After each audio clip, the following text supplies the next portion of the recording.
You ever notice how a guitar goes out of tune when it's over-tightened?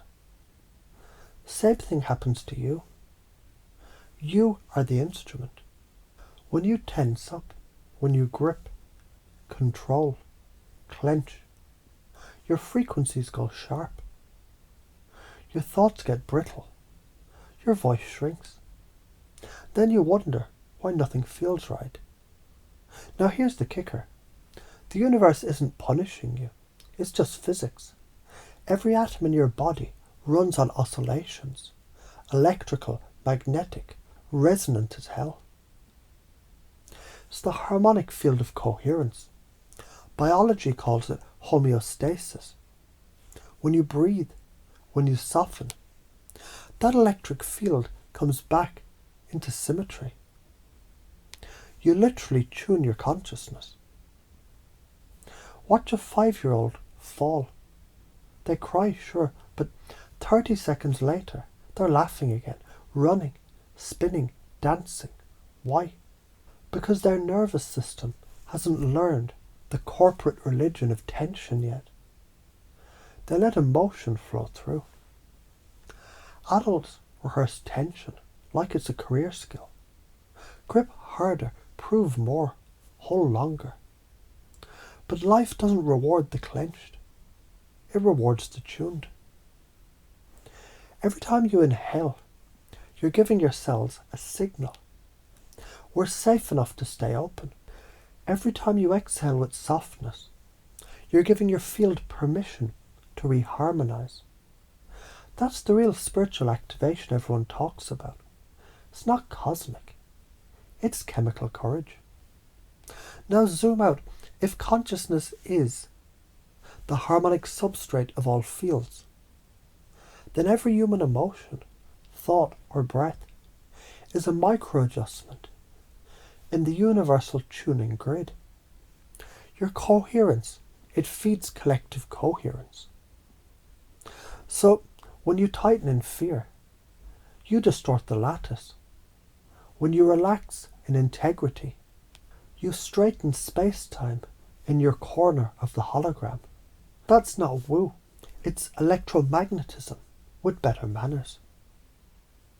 You've done this before.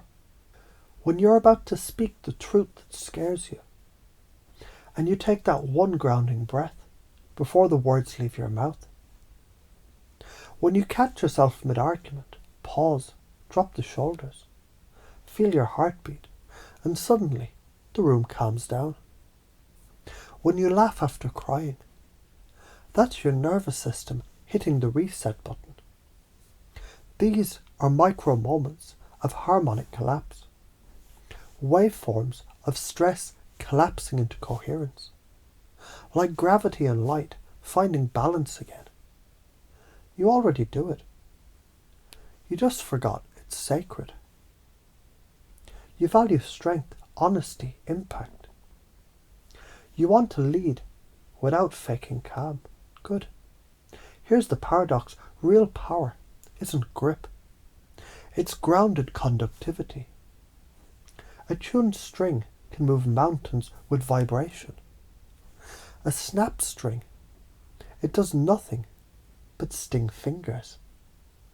You don't need to get softer. You need to get truer. Your biology already knows how. Maybe you're scared. Letting go makes you weak. That openness invites attack. That relaxation means losing edge.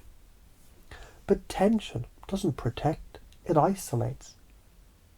The field reads it as static, not shield.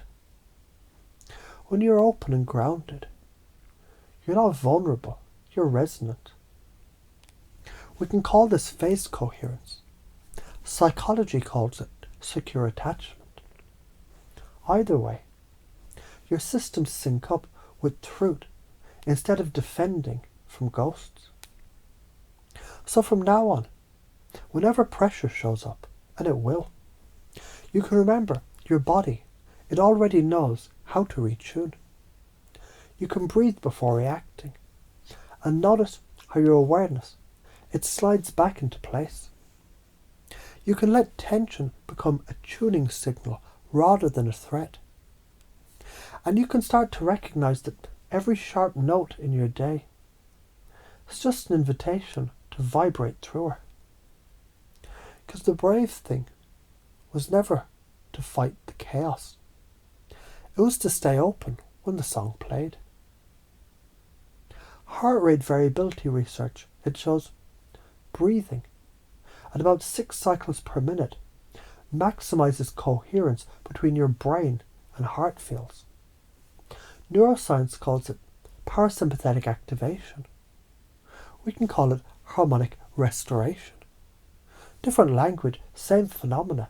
Coherence equals clarity equals courage. When you're in that state, intuition isn't mystical, it's math. Your neurons fire in synchronized gamma waves. Your electromagnetic field stabilizes. Your gut feelings become data-rich predictions, not guesswork. That's psychic ability demystified. It's coherent data processing across biological fields. Ignore this. You already know the cost. Tight shoulders become headaches. Suppressed words become ulcers. Clenched hearts become cold lives. You pay the tax of tension daily. Interest compounded by fear. The karma of closing is stagnation. But stay open. Breathe. Unclench. Tune. And everything starts sinking again. Opportunities align. People feel your authenticity. You become the eye of the storm instead of the debris in it. Here's the real talk. Spiritual activation isn't about crystals, light codes, or cosmic hashtags. It's about having the balls or ovaries to stay relaxed while the world freaks out. That's the biology of bravery. The frequency mastery disguised as calm. You're not in the world, you are the world. Your body is its living manuscript. Every breath a harmonic equation.